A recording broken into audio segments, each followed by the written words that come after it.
Live from Fargo and serving you on TV, online, and on the go. This is Valley News Live at 5.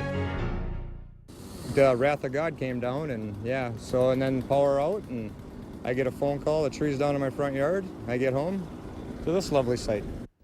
Up to 70-mile-per-hour winds took down trees in Jamestown and throughout the Red River Valley, leaving behind quite a mess. Hail caused whiteout conditions for drivers on I-94 between Valley City and Jamestown. 3 semis were pushed off the road. Here's a look at one of them that had 2 people inside. They were taken to the Valley City Hospital. Thankfully, they're expected to be okay. Valley News Team's Christy Larson shows us what people in Jamestown are now left with after today's storms rolled through. All over town, it's ugly. There's power lines down and transformers and power poles broke, and so it's not a pretty sight. There's a house across the street that I own that 70-foot pine tree blew over, and I couldn't see it as it was blowing over because the wind was so strong and the rain was so hard. So I stopped, watched for a minute, and waited to see what was going to happen. Well, then it was like the wrath of God came down. So I was at work for maybe half an hour at the most. Got a phone call, and then here I am. And I've been out here ever since. There's a lot of mess to clean up and a lot of branches to be trimmed down so we can haul them away. The city employees have been doing a good job trying to clean up after this stuff and keep the streets clean. We're going to take advantage of the aftermath. My son and I are going to jack the roof up, and then we're going to turn it into a derby car and see where we go from there. It's just one of those summertime things you got to put up with. The Stutsman County Emergency Manager says this is the worst storm they've had in a while. The Dakota Magic Casino activated its weather safety plan this morning after a report of a possible tornado. CEO Ron Olson tells Valley News Live they got a report of a possible tornado. So as a precaution, they moved people off the gaming floor and into the hotel lobby and events center. Olson says they had some wind and rain at their location, but no hail or damage, and no tornado was spotted at the casino. People were allowed back on the casino floor once the weather passed. After all that stormy weather this morning, we're wondering if more is headed our way tonight. Let's find out from Robert Hahn in First Weather. Robert? Most areas will stay quiet. However, we still have a chance for at least a few showers and thunderstorms as we head through the rest of the evening. But the severe threat looks like it will stay just off to the south of our area. Temperatures right now, a mix of 60s, 70s, and 80s. 66 in Roseau, 76 here in Fargo, 80 down in the Sisseton area. Winds, they've been variable, primarily out of the north and northwest with some stronger gusts over 20 miles per hour at times. Nothing like what we saw this morning. There are your storm reports.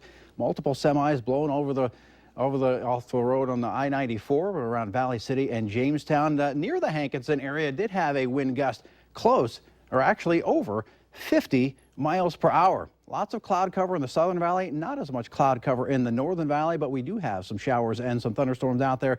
A few from Roseau back towards the Grand Forks area, and a few more popping up in Lakes Country, and one more very close to the Sisseton area. More on the chances for storms later on this evening, as well as a look ahead at your weekend forecast coming up in just a few minutes. Hopefully nothing as crazy as this morning. It doesn't look that way. I think people like the weekend forecast. Thanks, Robert.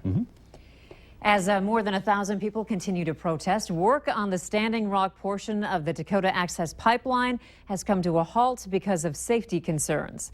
Law enforcement and representatives of Dakota Access discussed the volatile situation at the construction site near Cannonball and decided to stop, at least temporarily.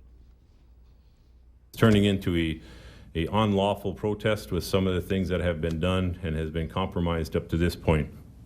We have had incidents and reports of weapons, of pipe bombs, of some shots fired. Kirchmeyer says he has no idea when construction might resume. Hundreds of vehicles and tents are lining Highway 1086, and authorities say it's a traffic concern. The Highway Patrol is trying to control traffic and set up a point south of Mandan where only emergency and residential traffic is allowed through. The Standing Rock Sioux Tribal Chairman says the protest has been peaceful and nonviolent, and he doesn't think the detour is necessary. The Minnesota DNR has 3 new reports of zebra mussels this week, including Detroit Lakes in Becker County. The other 2 are Signalus Lake, also known as Mountain Lake in Pope County, and Round Lake in Aiken and Crown Wing counties. DNR staff found 2 juvenile zebra mussels and 2 adults at locations about a mile apart on Detroit Lake. Just last week, zebra mussels were found in Otter Tail Lake and West Battle Lake in Otter Tail County. A couple of highly unusual attacks in southern Minnesota have people on alert. 2 people were reportedly bitten by a fox near Lake Harriet in Minneapolis.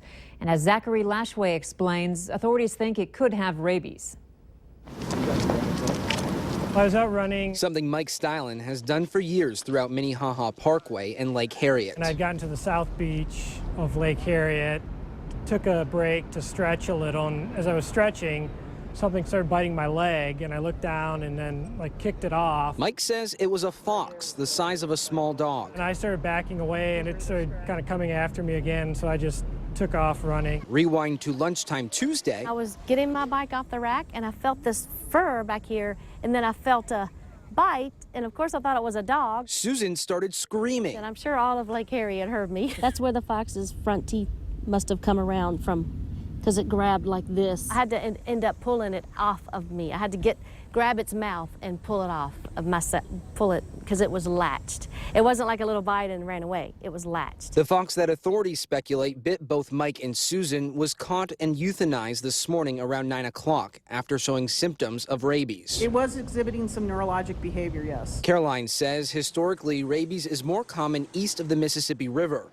But there are cases throughout the Twin Cities region, and people here need to be on the lookout. Well, animals with rabies will act differently than your average everyday fox or raccoon. They could be very, very aggressive, such as this fox has been. They can also be very docile. So if you see wildlife that's not afraid of you, you need to contact the authorities immediately.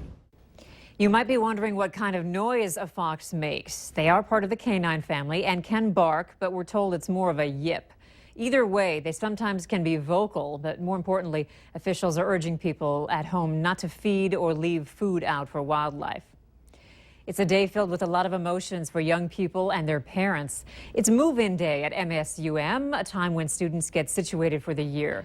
MSUM volunteers spent the day helping with some of the heavy lifting. There are events planned over the entire weekend to help new students get involved with the campus and the community. Administration says it looks like a strong year for enrollment. And energy is high at NDSU's campus as they prepare for students to move in this weekend. Welcome Week helps new and returning students with an easy transition back to school. New this year, NDSU has a Welcome Week app to help students find their way around campus and easily find student-run activities that they can take part in. Monday, President Dean Brashani will do his annual walk through campus with the students. Good news for parents and students looking to save some money. In Minnesota, students can get their interest rates on loans lowered. In January, the Self-Refi program started to help those with loans lower their monthly payments. The manager of the program says so far only 725 grads have taken advantage of the program. Self-Refi gives students fixed rates from 4.5% to 6.9%. It just depends on the length of the loan. Imagine someone banging on your door, waking you up, telling you your house is on fire. Such is the case for West Fargo's Jim Burdick and his family. That was nearly 3 weeks ago. The Burdicks lost pretty much everything, cars, their clothes, everything. So today, Burdick's friends and colleagues at Cheney Middle School put together a luncheon for him and his family. The idea is to raise some money to help them get back on their feet. Burdick teaches 7th graders at Cheney, and faculty and staff turned out big time to try to give the Burdicks a boost. The Burdicks are working with a builder and hope to have a new house framed up before the snow falls. That way the work can continue inside over the winter. Burdick will be back at Cheney when classes resume on Tuesday. If you or someone you know needs a little help getting things ready for school, tonight you have a chance to get your student's wardrobe in order. The purpose of the Youth Works Got You Covered event is to get youth in need back to school clothing at no cost. Just head over to the Agassiz Woodrow Wilson High School in North Fargo. It's happening from 6 until 8 tonight. A program that has mentored over 6,300 youth for half a century is saying thank you to the community today in the form of ice cream and lemonade. The Big Brothers Big Sisters program through the Village Family Service Center is celebrating 50 years in Fargo-Moorhead. It started back in 1966 when people saw the need for adult male role models to mentor young men in the community. As the program evolved, mentors were added for girls. I had the pleasure of helping hand out ice cream today, along with Moorhead Police Lieutenant Tori Jacobson and other familiar faces in the community. It's not something you want to take a chance with. Certain football helmets are being recalled because they're cracking.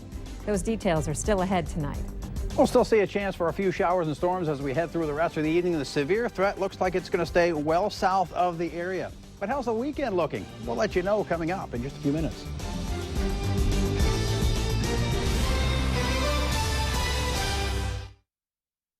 Watching Valley News Live on TV, online, and on the go. Always on, wherever you are, whenever you need to know. Valley News Live.